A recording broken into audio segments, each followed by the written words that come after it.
এই প্রথমবার এমন একটা মাছ রান্না করলাম যেটার নাম নাকি আমি জানিই না।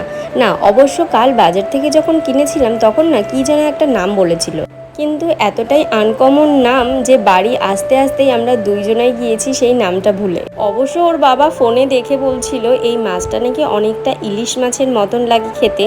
তো সেইটা দিয়ে আজ আমার শাশুড়ি মা করেছিল সর্ষে দিয়ে আর কি একটা ঝাল মতন, আর আমি করেছিলাম একটু আলু বেগুন দিয়ে। দেখলাম ডাল বাইরে রাখা রয়েছে, ভেজানো ডাল, ওটা একটু ফ্রিজে রেখে দিলাম। আর এইদিকে আমি করবো একটু আলু বেগুনের তরকারি। আর যেহেতু আমার আজ ঘরে একটু কাজটা বেশি ছিল সেই জন্য না সকালবেলা থেকে রান্নাঘরের দিকে তেমন একটা আসতে পারিনি।